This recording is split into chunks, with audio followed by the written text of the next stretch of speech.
Olá, alunos da disciplina de Direitos Humanos da Universidade de Taubaté. Nessa aula nós vamos falar sobre a Constituição e os direitos humanos, relembrando alguns pontos que nós já vimos e tratando principalmente da relação dos tratados internacionais no âmbito dos direitos humanos. Então, é um tema bastante controverso, né? Temos principalmente a atuação do STF nesse entendimento e compreensão sobre esse assunto. E, então, vamos lá, eu vou compartilhar com vocês o slide para a gente seguir juntos e entender esse tema tão importante que é objeto de bastante questões em concursos. Então, relembrando, primeira consideração, né? Qual a diferença em direitos fundamentais e direitos humanos?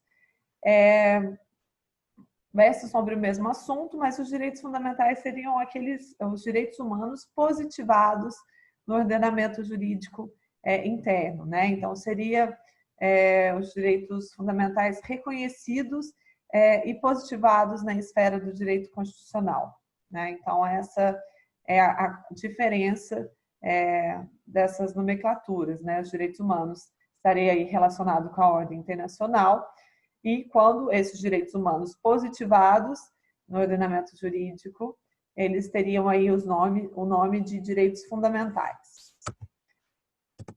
Seguindo, relembrando, sobre a aplicação imediata, né? O artigo 5º, caput, o artigo 5º, parágrafo 1º, define que as normas definidoras dos direitos e garantias fundamentais têm aplicação imediata, né? Então, é uma característica dos direitos fundamentais na Constituição, é a sua aplicação imediata, tá? Conforme o artigo 5º, parágrafo 1º. Outra questão também que nós temos é que os direitos fundamentais na Constituição, eles não se limitam àqueles previstos no artigo 5º, né? A gente tem a principal previsão dos direitos fundamentais na Constituição no artigo 5º, mas não se limita a ele.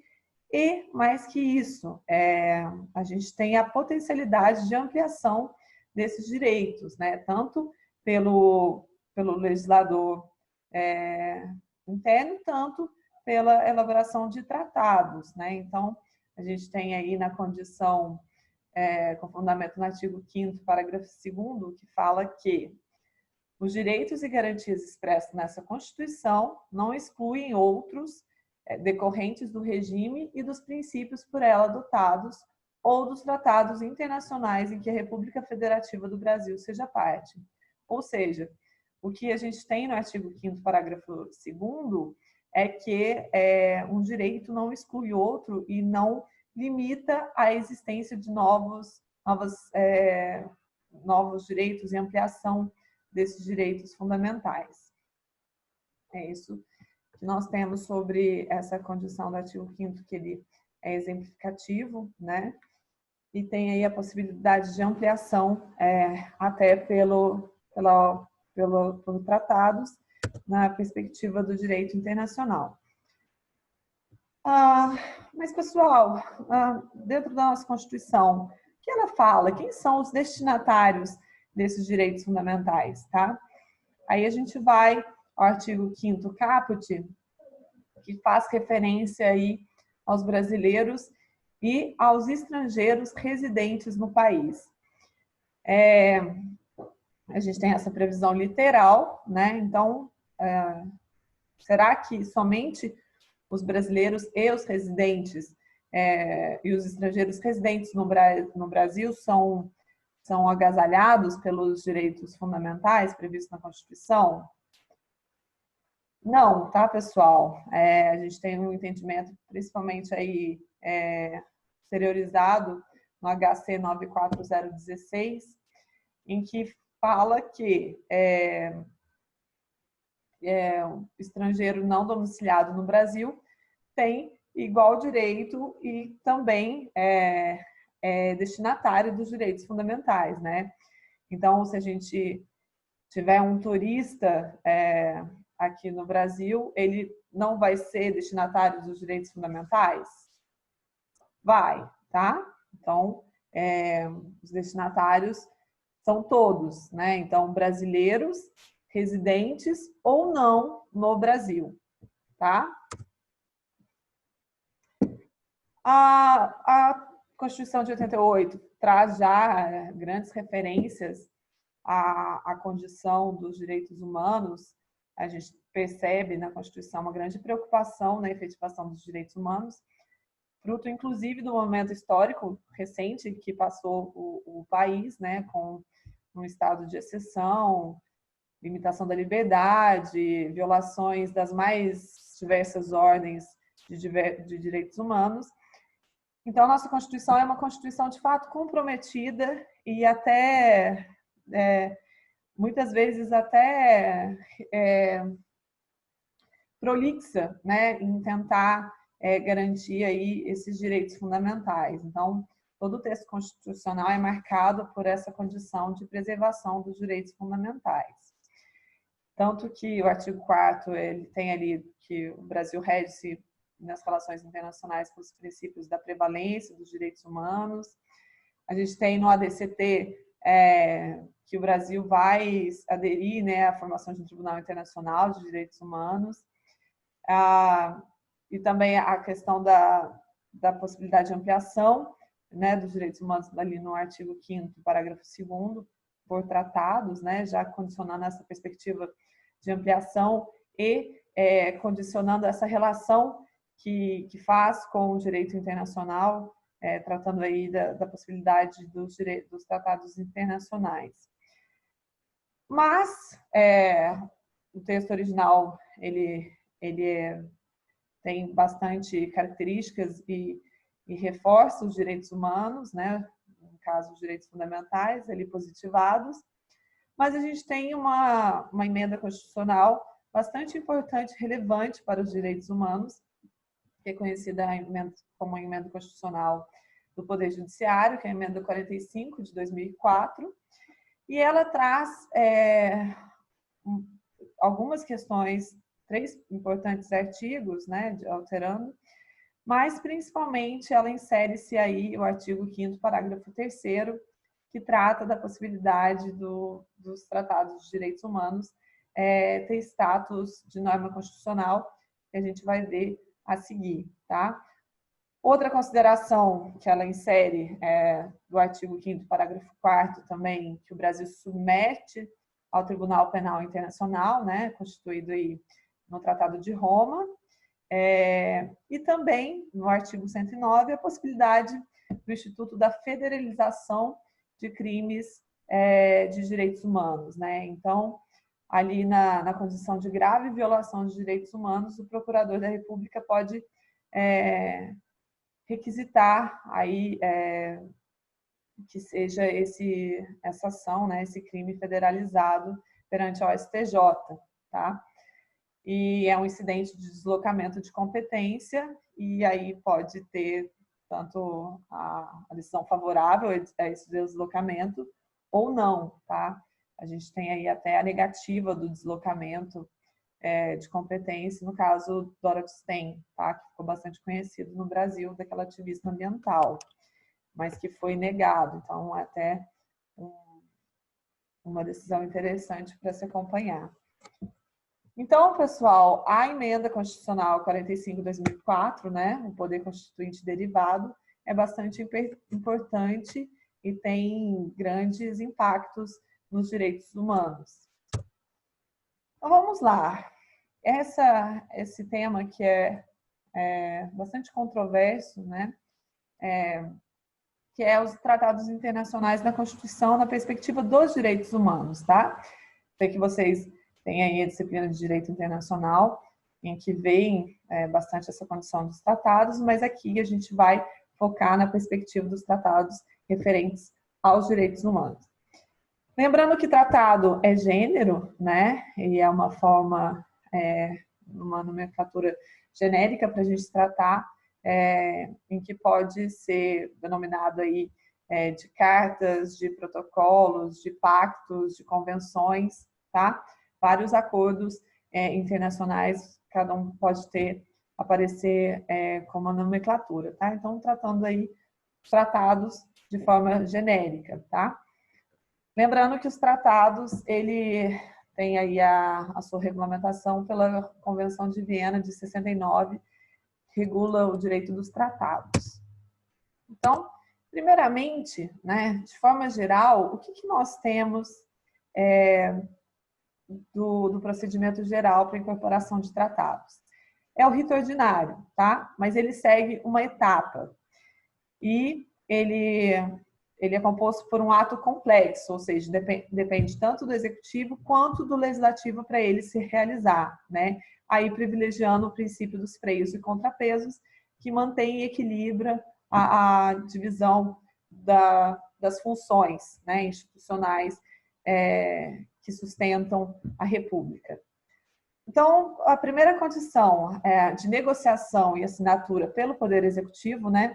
E aí as negociações principalmente feitas pelas relações exteriores, representado pelo Itamaraty, no Brasil, em que é assinado pelo chefe do Poder Executivo, né? Então, no momento da assinatura de um tratado, a gente tem um aceite precário e provisório e não produz efeitos jurídicos vinculantes, né? É como se fosse uma prévia, né? Dizendo que todo o evento aconteceu, que concorda previamente com aqueles termos e tudo mais, mas não gera efeito vinculante, né? Porque, como eu já falei, é um ato complexo e a gente precisa da apreciação do Poder Legislativo para produzir os efeitos. Então, após a assinatura, deve ser apreciado pelo Poder Legislativo e ali, seguindo o rito ordinário, né, o artigo 49, inciso 1º, o Poder Legislativo deve apreciar essa matéria e, sendo aprovada, deve ser encaminhada para ratificação do Poder Executivo. Bom, ratificado pelo Poder Executivo, esse tratado vai gerar efeito vinculante na ordem internacional, tá? Mas e na ordem interna? Será que a ratificação produz os efeitos jurídicos tanto na ordem interna, internacional, quanto na ordem interna? Pessoal, essa é uma condição que temos aí que fazer um recorte para dizer que existe aí a percepção da teoria monista e dualista, né? Em síntese, né, a monista ela é muito mais articulada e harmônica entre essa condição de ordem internacional e interna. Já a dualista acredita que exista uma diferença, né, e a gente precisa, uma coisa é a ordem internacional e outra coisa é a ordem interna. O que temos no Brasil? A Constituição não fala nada expressamente sobre qual corrente adota, tá? Então, nós temos o posicionamento do STF, que é a corrente dualista moderada, no sentido de que, ratificado um tratado, ele produz efeitos na ordem internacional, mas precisa de um ato normativo nacional para a produção dos efeitos jurídicos desse tratado no ordenamento jurídico interno, tá? Mas ele não faz a obrigação de ser por forma de lei, tá? Ele coloca aí a condição de decreto ou outros instrumentos normativos. Então, por isso, acaba considerando aí uma posição dualista moderada do STF. Então, ratificando um tratado, a gente tem a produção dos efeitos jurídicos na ordem internacional, mas a gente precisa de um ato normativo, né, um decreto legislativo, principalmente, para a produção desses efeitos jurídicos na ordem interna, tá? Essa é o rito dos tratados em geral. Mas e nos direitos humanos, né? Os direitos humanos, e como eu já falei previamente para vocês, ele tem aí a inovação traga pela Emenda Constitucional 45 de 2004, né, artigo 5º, parágrafo 3º, em que fala que se um tratado que verse sobre os direitos humanos for aprovado pelo rito especial, né, com o quórum qualificado de 3/5 nas duas casas, né, Senado e Câmara, bem como em 2 turnos, esse tratado relacionado aos direitos humanos, ele tem status constitucional, tá? Então, se a gente tiver um rito especial ali previsto no artigo 5º, parágrafo 3º, a gente tem aí de um tratado de direitos humanos a posição de status constitucional, tá? Então, é essa a diferença primeira para falar dos tratados para os tratados de direitos humanos. Então, conforme o artigo 5º, parágrafo 3º, se tiver um rito especial de quórum qualificado de 3/5 em 2 casas, em 2 turnos, a gente vai ter a equiparação a uma norma constitucional.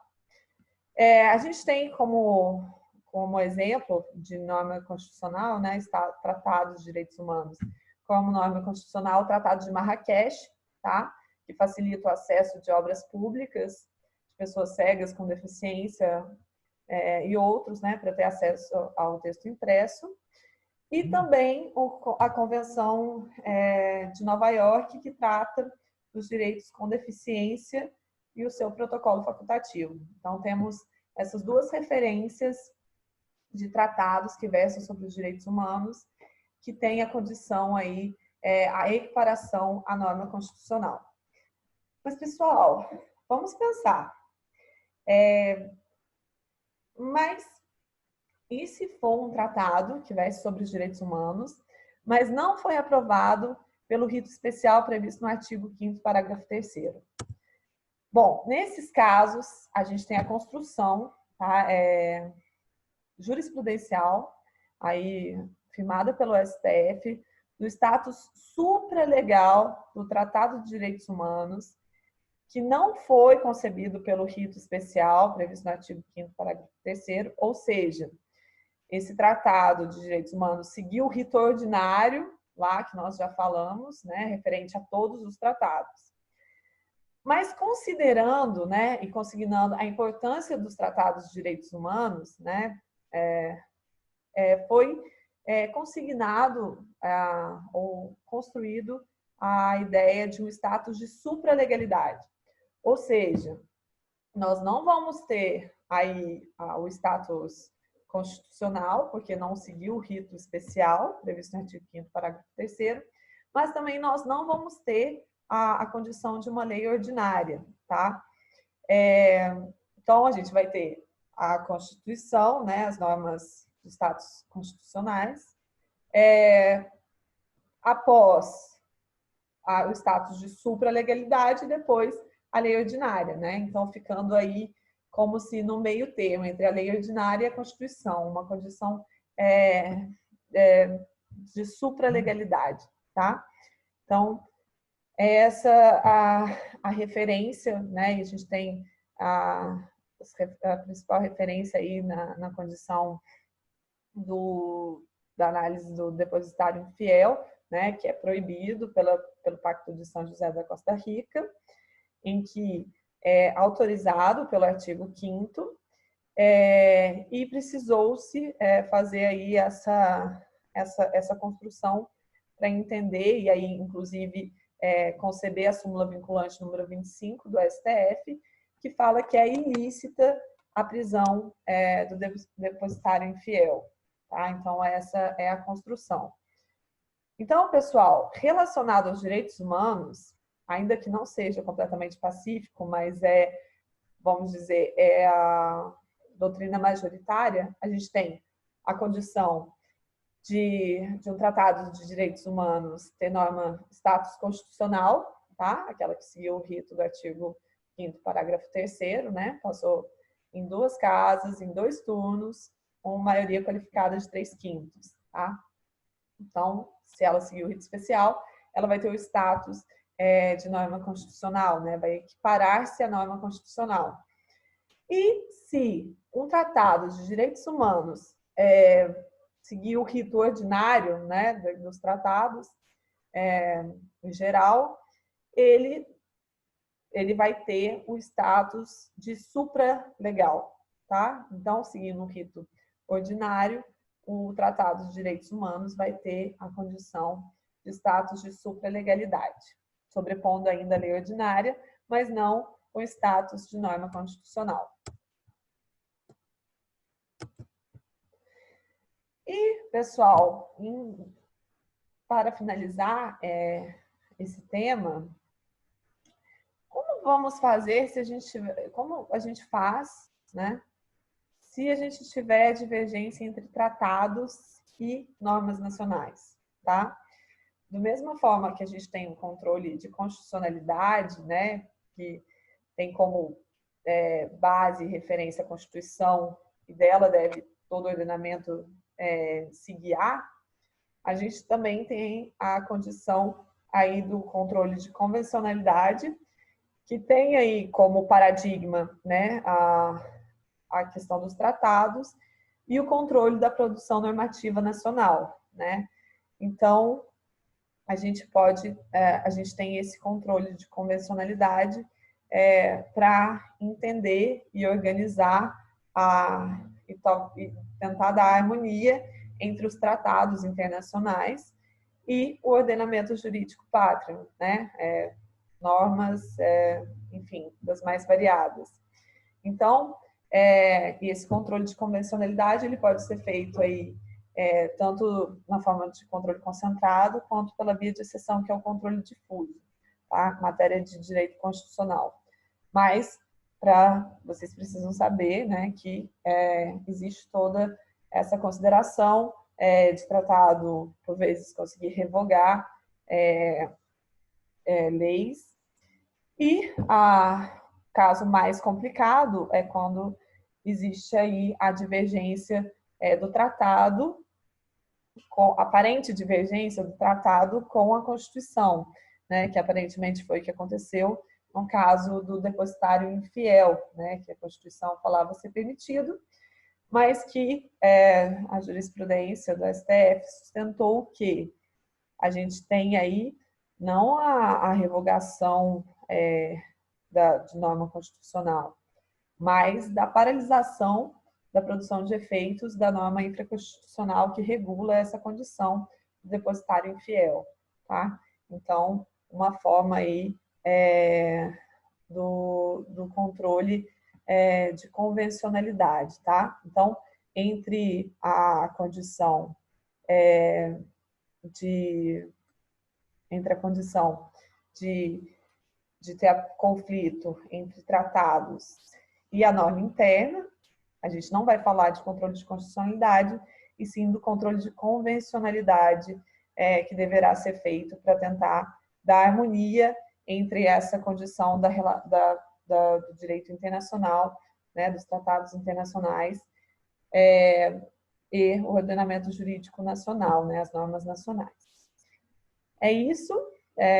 Dúvidas podem ir colocando no fórum que a gente vai respondendo, inclusive gravando outros vídeos respondendo as dúvidas de vocês. Um abraço e se cuidem.